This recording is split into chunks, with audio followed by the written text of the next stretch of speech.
Welcome to the Art of Growth and our Instincts season, where we are going through the subtypes of each type. So 27 in all. This week is the type 9s. We've had the self-preservational 9, the sexual 9, and this is the social 9 panel.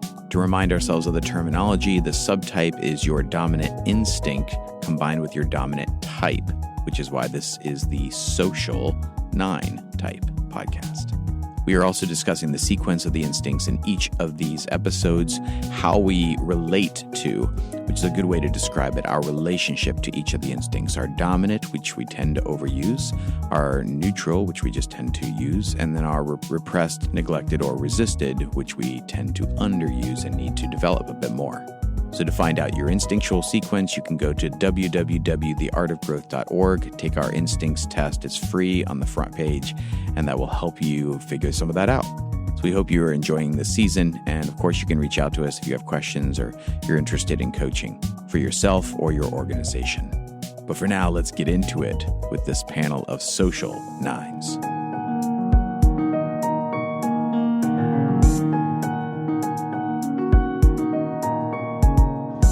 All right, well, welcome to the Social 9 podcast. I am so excited to have each and every one of you with us. We are looking this season at the instincts, and we're going through each type and through each instinct of all the types. And so this has been quite an endeavor. And the reason we're doing that is because each type actually does not have a pure expression of itself. It is mediated through the dominant instinct. And that is the reason why 9s look different from one to the next. And that's what we hope to be able to show and also explain a little bit more for all of our growth and understanding. So let's begin by, first of all, having each of you introduce yourself and tell us where you're from. Hi, I'm Becca. I am in Seattle right now. Hi, I'm Karen. I'm from Texas. Hi, I'm Tammy. I'm from Virginia. Okay, well, welcome. And I am just dying to jump into this because social 9s are sometimes called the countertype of the 9. And yet there's still the drive for comfort, for peace, for harmony that functions within the type. And then it changes a little bit through the social sphere. And that's what we want to look at. So we'll look at the first aspect of the social instinct, which is reading and interpreting. So talk to me about how your need for comfort, for peace, for harmony shows up through that part of the instinct, through reading and interpreting. Talk to me about what you're doing, what you're looking for. I'd love to hear more about that. So when I looked at this aspect of the social instinct, I actually went back into my childhood, just because maybe that's where I'm doing a lot of my work right now. My childhood is like this gaping void. Like I don't remember so much about it. And so I'm doing a lot of work there. But when I was looking at younger me, one of the things that I saw was I had this constant sense of not feeling like I fit in. And I desperately wanted to fix that. And the only way I could figure out how to fix it was to become kind of a student of what was going on around me. How are people behaving? How is my behavior different from theirs? Just like really kind of just trying to take it all in. And, kind of with the goal of like making myself better able to fit in with the group. And it just kind of developed like a big part of who I am. And so I still catch myself doing that to this day. Like if I'm in a new place or with new people, I catch myself like, there you are. You're like, instead of just being present and being yourself, you're watching to see what's going on around you before you just show up. Yeah, that makes sense. That's really interesting. I definitely relate to that from a childhood perspective. I see it playing out now kind of in group situations where people maybe aren't cooperating with the group. I'll kind of see myself getting frustrated internally and trying to kind of influence people to behave more cooperatively in a group setting. And if they don't, I kind of get flustered and feel like almost threatened. Huh. What do you mean by threatened? Yeah, I was going to ask that same question. Like, how does that show up? It's kind of like threatened as in like the group dynamic might be too chaotic, or it's not like we're not going to be like a cohesive unit if someone's not like playing their part, kind of. So it's kind of like a need to have like unity in a group situation. But this is very helpful because it helps me to understand how peace manifests through the social sphere. Your peace manifests through, like, if the group is at peace, then I'm experiencing peace as well. Totally. Yeah, because I can have like my world flipping upside down, but as long as everyone around me is like feeling good and like we're all together, it's fine. Wow. Yeah, that really gave a great distinction, I think, between some of the social types we've been hearing, where the 8 is like, how is the group having their impact, is the group have a mission? The 9 is the more of the group kind of getting along. The 1 was like, is the group doing the right thing? Are they? And so it's really interesting how you just nuance that. And I think that was very helpful. Yeah. Yeah, I laugh because it is so different from one type to the next, and yet it's still in the same sphere. Right. Karen, you were nodding your head up and down. What all of it. Yes. All of it? Right. Totally can relate. This one, for whatever reason, what popped up for me first was thinking about a few years back, sitting in a room where I knew I was going into a conflictual situation. So it was a meeting of people that were getting ready to deal with trying to talk about some hard stuff. What ended up happening in the meeting was we kind of went over it and past it and brought in some new energy. And I was so uncomfortable in the meeting because of the discomfort around watching people's body language, watching faces, knowing what was going on inside of me, that I was shivering. Like I had a physical, visceral reaction. And I said nothing. I just let, looking back on it, I just kind of let it play out and thought, well, the authority in the group is moving the conversation this way. So I guess this is what we're going to do. But now looking back, I think it was a big aha for me that it plays out in my body as a physical sensation.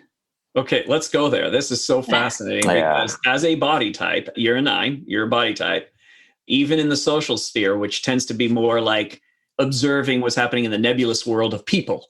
It's still, it comes back and it impacts your body.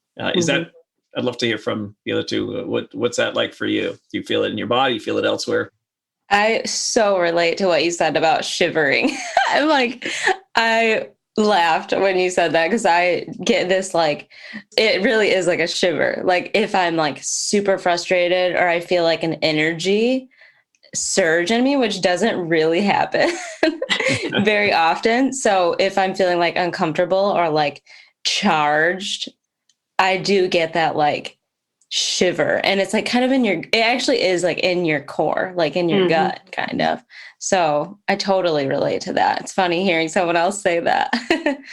Tammy, you're nodding your head up and down. Is that true somewhat for you as well? I don't experience it as much as a shiver, but more of like a clenching in the gut.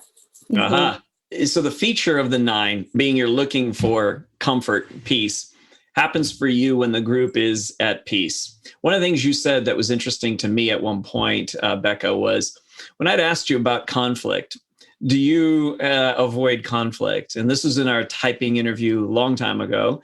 The interesting thing was you answered it differently than I expected.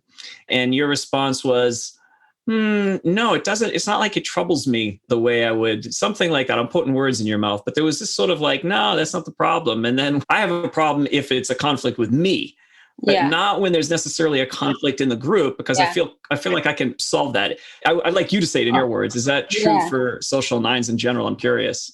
Yeah, I definitely like engage in conflict. I actually feel like I have a skill of conflict resolution, and it doesn't bother me to engage in conflict as long as I'm not the one who is responsible for the conflict.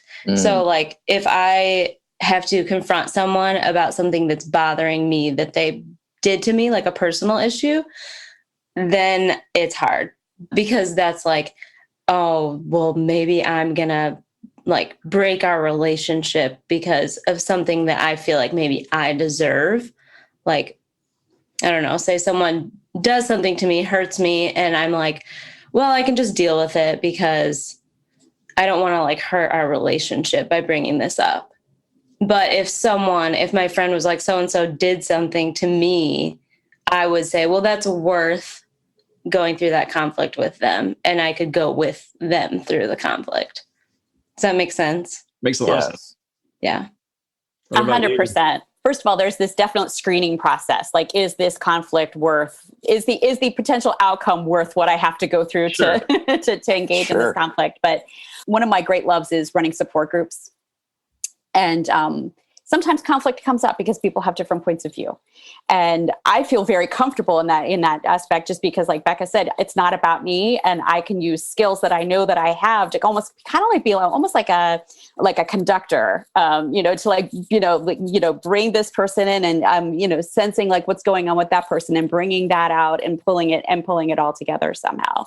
But if it was aimed in my direction, it's a podcast. You can't see me like crumbling up into my little ball. Yeah. Makes sense. Karen, what about you? Yeah, I definitely relate to both. It's certainly, I don't want to disappoint people in the end. So and maybe it's about broken relationship, but it really is about wanting for people to really be pleased with me or just okay with me. It's not, I don't have to be elevated. I don't have to be great. I just don't want to be the problem. But yeah, as far as groups, I don't mind the conflict. In fact, I think, especially if there's like kind of a tension or crisis situation, my son went off a diving board into the pool, dislocated his shoulder. It was absolute chaos for like an hour while we waited for someone to come help. And I think in those times, I'm very peaceful. Like everything is very calm. I can handle the tension, inside everything's going a little crazy, but I am able to really do it in a calm, thoughtful manner. It doesn't mean I'm not exhausted afterwards. Yeah. It's so interesting how it's so much more comfortable for you to deal with these external challenges, these the conflicts that are happening outside. But when it happens to you or you're the cause of it, then it's like, oh no, I can't go there. But that's where the social piece plays itself out in sort of a different way with the 9, in that you have more confidence in the social sphere because you have that as your dominant instinct. And so we see that, and that makes a difference between, say, a social 9 versus other 9s. Let's talk about the next aspect underneath the social instinct. So you have the reading and interpreting as the first. The second is bonding and affiliating. And the bonding and affiliating is that energy that goes out and looks to make sure, check in with people. How are you doing? What's happening? And it's those quick touches oftentimes. They don't have to be extensively long or really deep, but those quick touches that gives a sense of connection. Like, okay, we're good. You and I are good. The affiliating has to do with who am I a part of, and am I a part of this group? Are you a part of me? And there's definitely a need for social types to feel like they belong to something. So maybe talk about how comfort, peace, and connection for you show up through that dimension of the instinct. Do you find yourself doing the bonding? Do you find yourself checking in with your group, with people that are in your circle? And how does that serve your need for comfort, peace, and connection?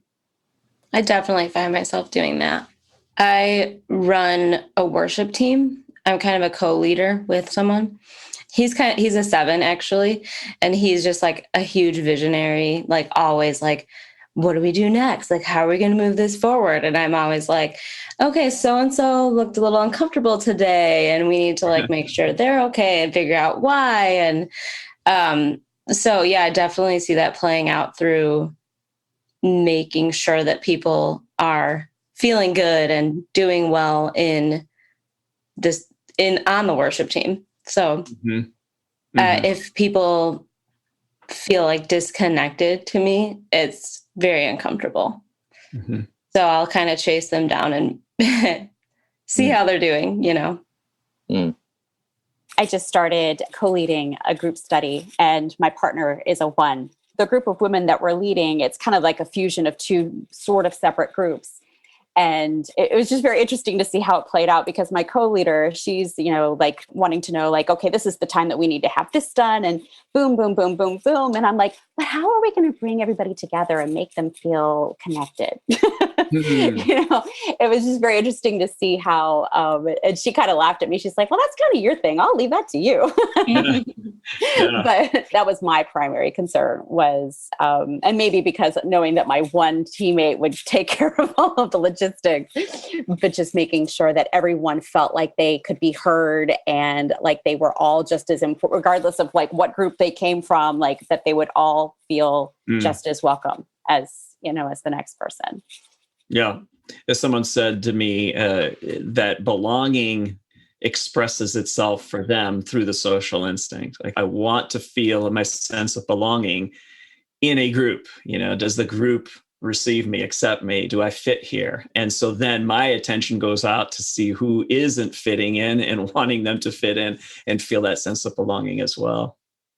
Yeah, I really resonate. I think this is kind of my default state, bonding and affiliating, connecting with people.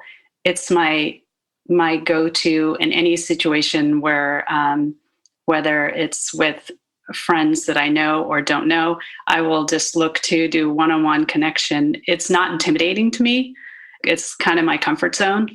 Where I see it probably play out more week to week. I teach ESL, English as a second language, and it certainly has fed me as far as my social 9 and how I want to see the world made better.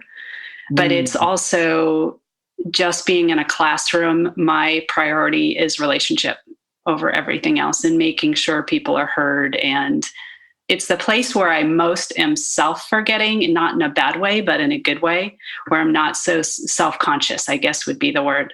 I love it. In that space. So I love it. That expresses the high side of the ability to merge. So for us, we've been saying this for a while. There's high side and low side to every aspect, every feature of every type. And there's nothing bad. And I think sometimes 9s can feel like, the whole merging thing, I shouldn't be doing that. It's a bad feature.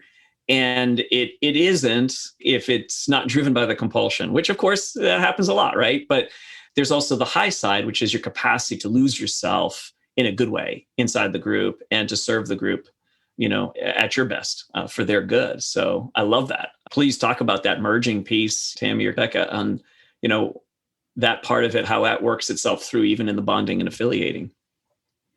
Well, I don't know that I can point to necessarily positive areas for myself in which the merging applies, but I can definitely speak to the ongoing challenge that I have in that I feel like my group affiliations, of which there are many, are so distracting to me.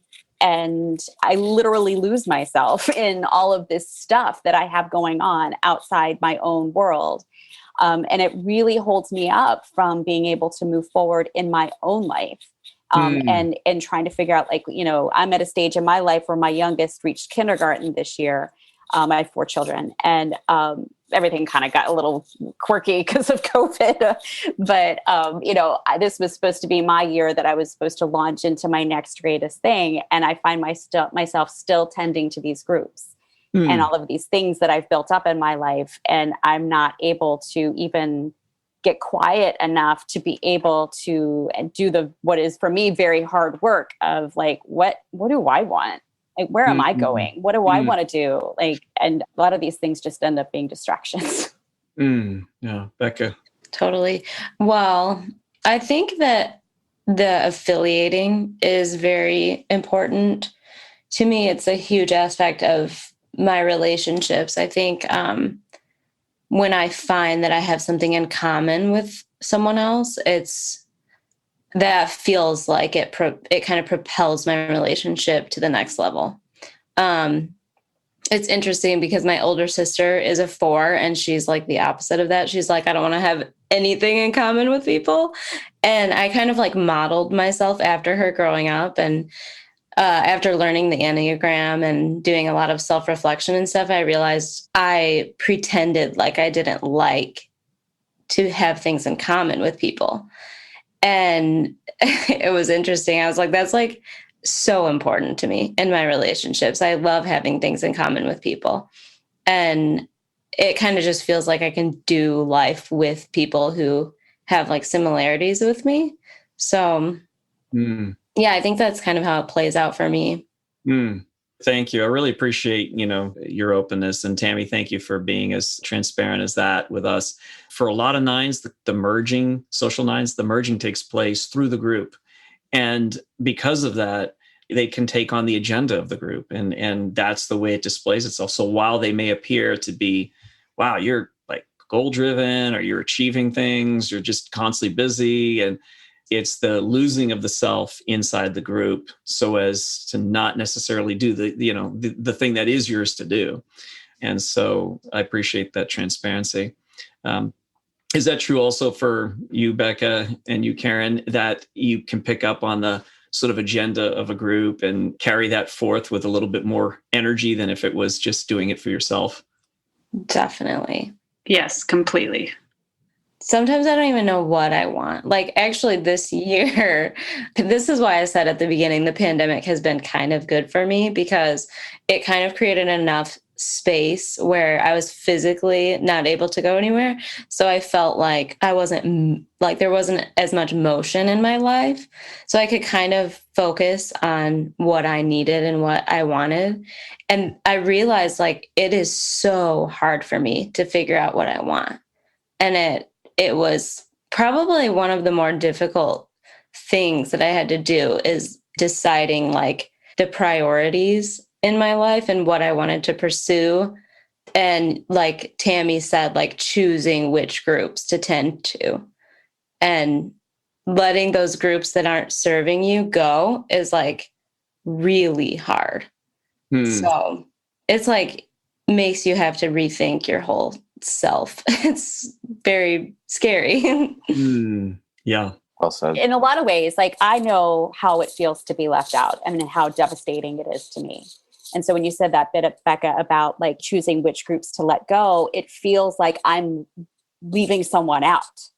I'm disconnecting. I'm disconnecting them from me, which is the thing that I desperately don't want to have done to me. So it's just hard.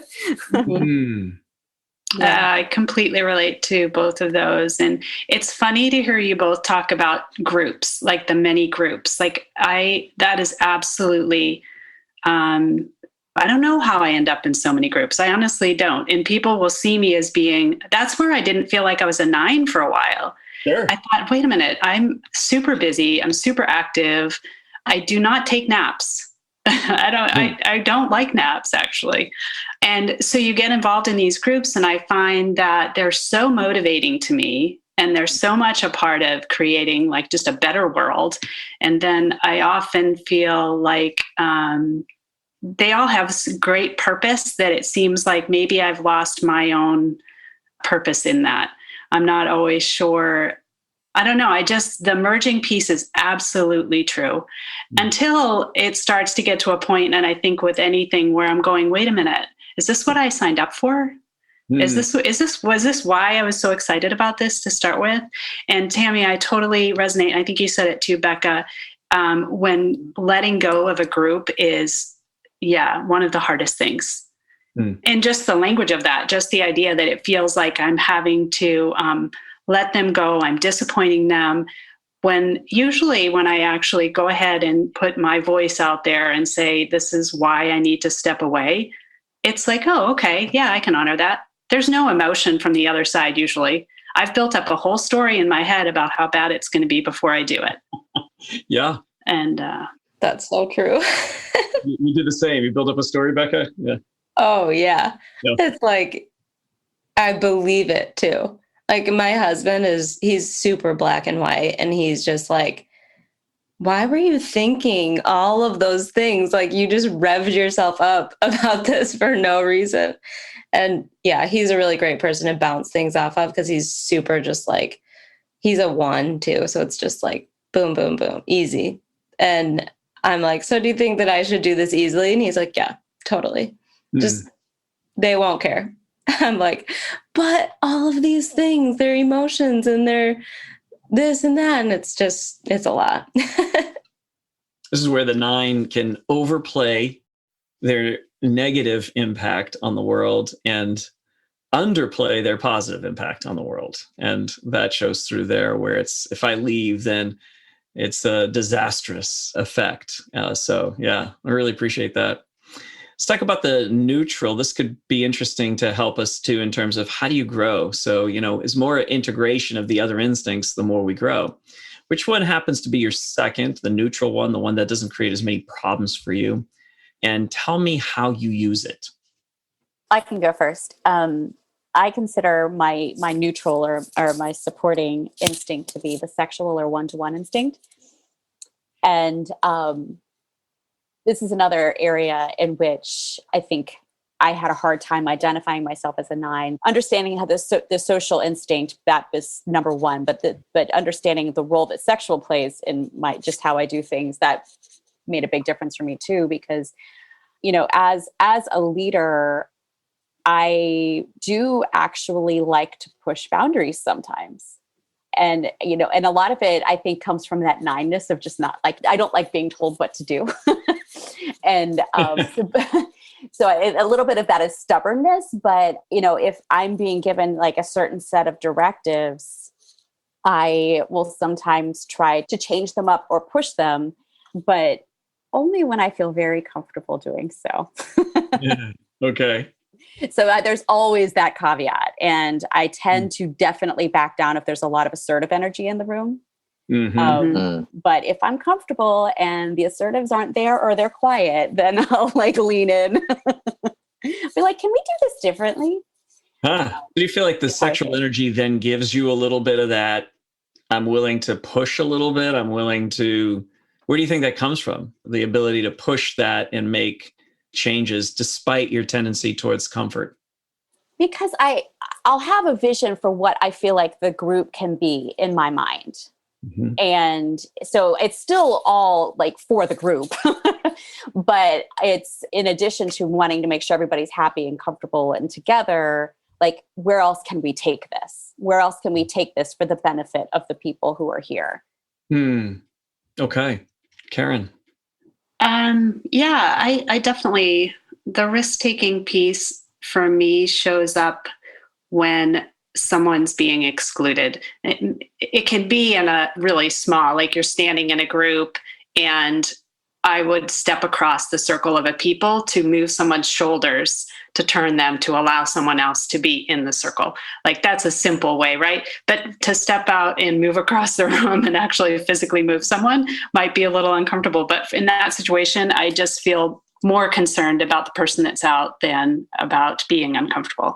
But on more of a macro scale, just when it comes to social justice issues, what's going on with immigration, or just about anything. I feel like there's so much going on in the world that that's where I get kind of lost in what is mine to do, is trying to figure out who am I going to care about? What is mine to do, and which group can I impact change?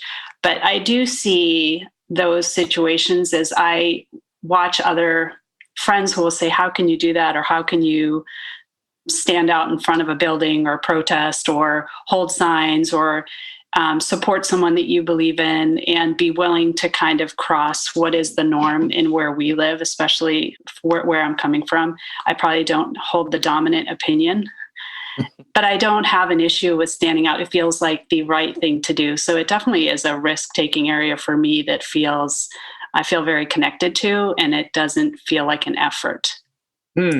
This is what makes the social 9 in many regards. I mean, despite the second instinct in the order, makes the social 9 sometimes look not like a 9, that you can do that you can stand out there with picket signs, and that you can hold a non-dominant view and actually have a measure of energy in that, like pushing it forward comes from sort of picking up. It seems like this is what this group that I belong to values. This is what I value, I think, but I'm inside this group and this is what we value. And I'm kind of, driven or pushed or encouraged by that energy from the group to move forward. So yeah, that's a really good, I appreciate you giving that illustration. That's a good visual.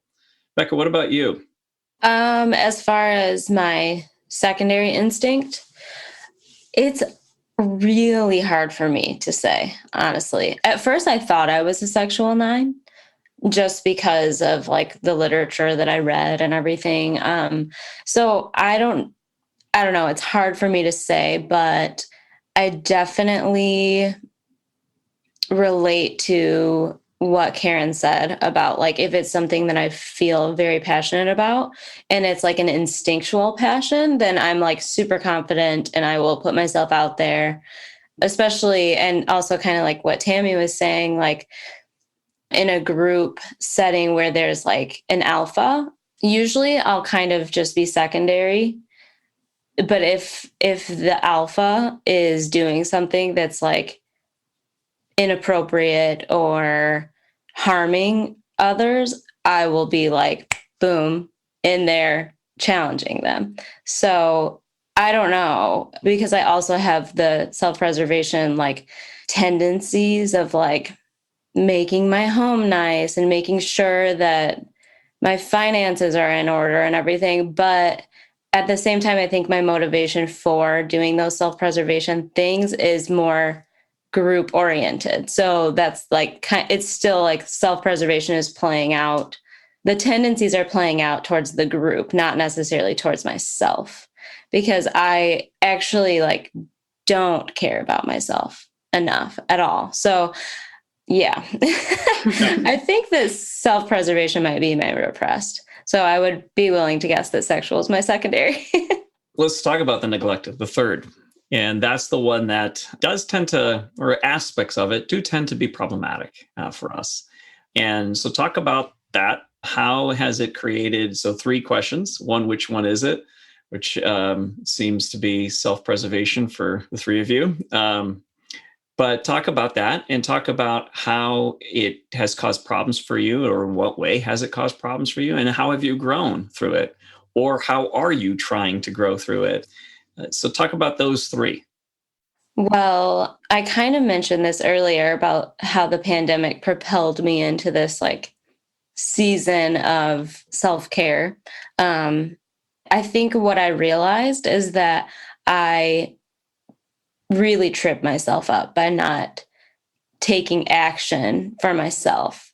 I'm in school right now. I'm finishing in June, and it's kind of like go time, like crunch time, you know? And I would find myself kind of like being on the periphery of what I was actually supposed to be doing. And it would kind of jolt me and I would be like, okay, you're not going to do well in school if you don't like engage in what you're actually doing. And so I kind of had to face the reality of me not caring about what I should be caring about. Does that make sense? So the things that are good for me to do, I kind of like half think about them. And I know that they're there, but I kind of like let them just kind of be in the background. And so, yeah, I had to kind of practice doing, like actually taking action in self-care, I guess. It's a very like vague thing. It's still kind of like a cloud in my head. I don't really know how to describe it, but yeah, it's definitely the thing that affects me most. Having the self-preservation repressed, it's like all of my problems stem from me not taking care of myself. So I think in terms of when you think of self-preservation, think in those 3 aspects as well: the health and wellness, the resources, having enough, managing it, and the third one being home, domestic. The very thing you just said, Becca, the house, that you do take care of that. It's not that we won't have anything in any of those 3. You may have one, but it still can be the one that creates problems for you. So talk to me about that. What problems does it cause for you? And what ways are you growing through it? So Tammy or Karen? So health and wellness is the one where I struggle with the most. our home's pretty comfortable. It's always been a priority for me. It feels like the safe place. So that was not too hard. We talked about this before in our group with Jim, but I have married to an accountant.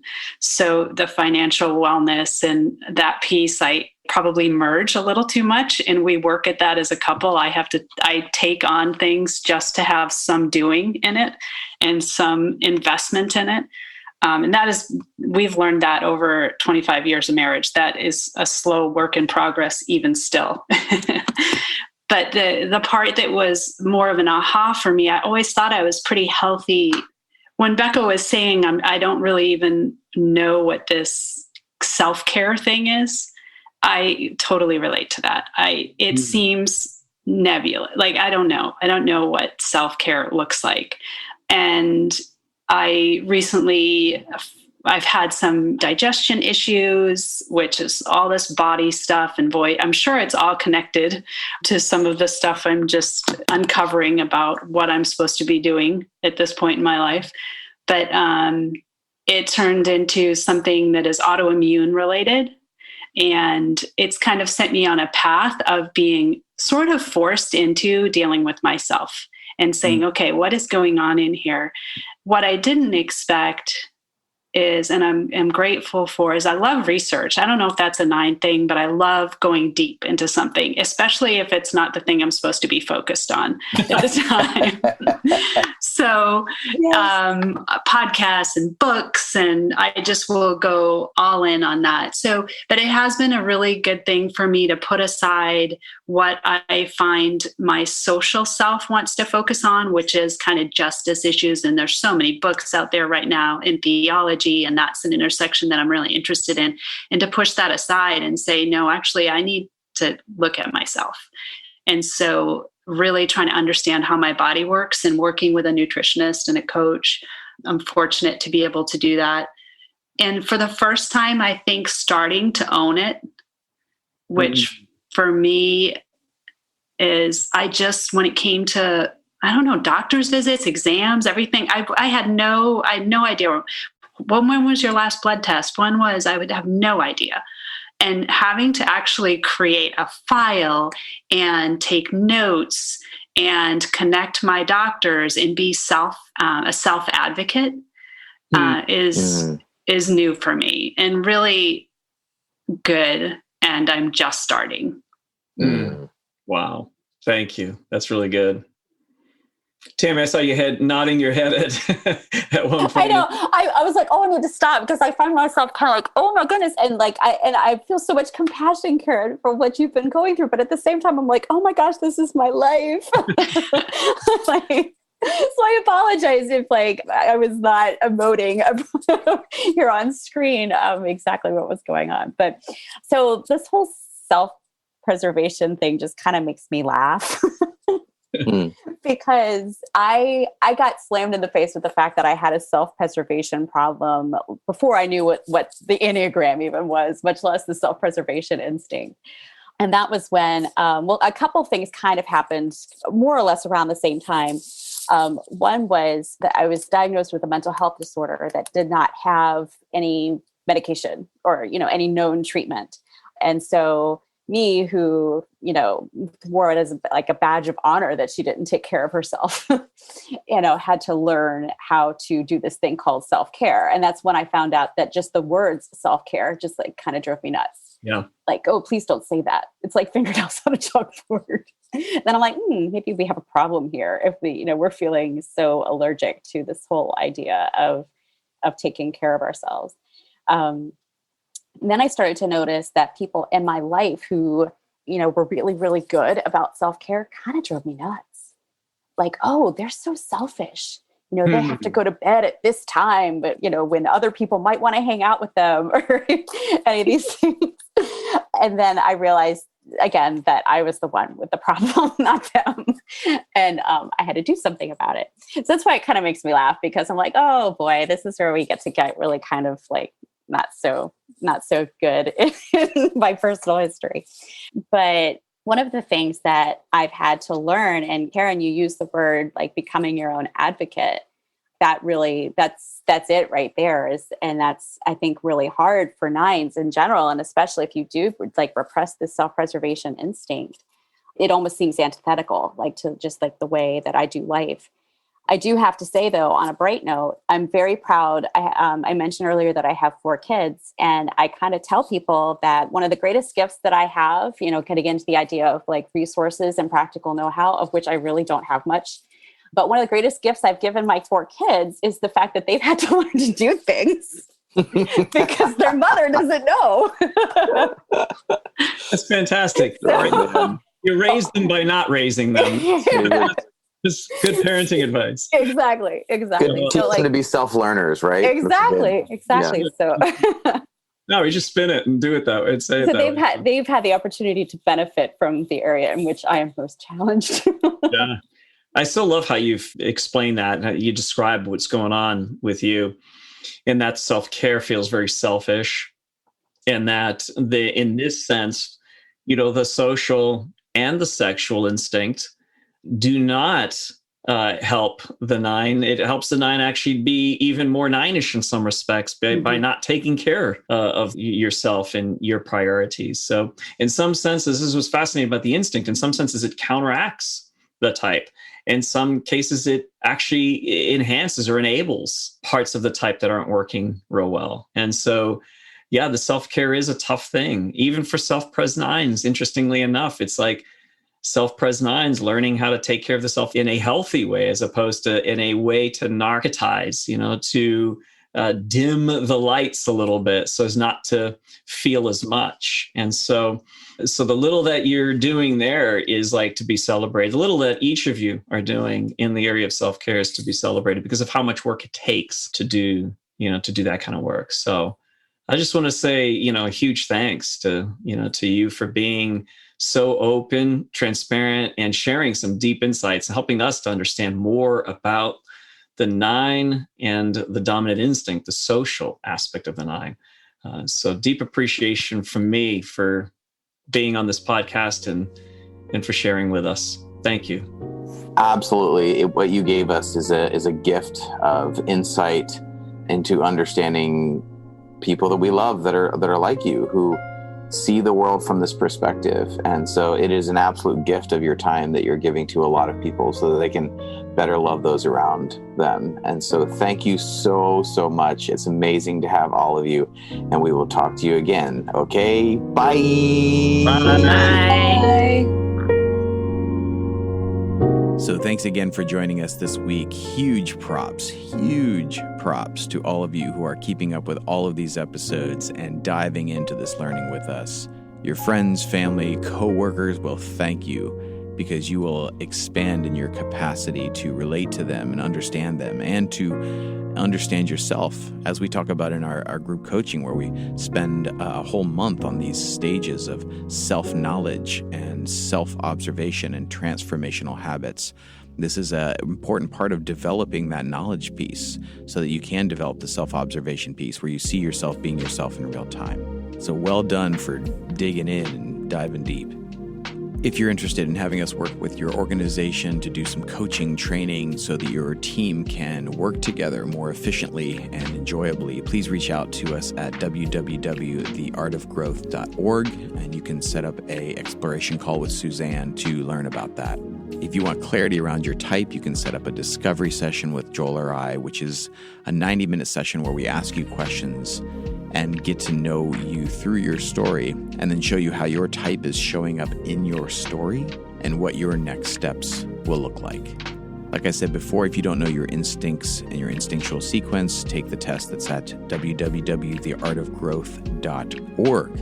And that'll do it for this week. So, my friends, may you go and engage that social energy. May you know that you are in a network and that you are resourced by the connections that you have. May you hit that ultimate growth point of making a contribution beyond yourself, of wanting to be a part of something much bigger than yourself. Do the work in you so that it can happen through you. And we will see you on the next one. Grace and growth, my friends.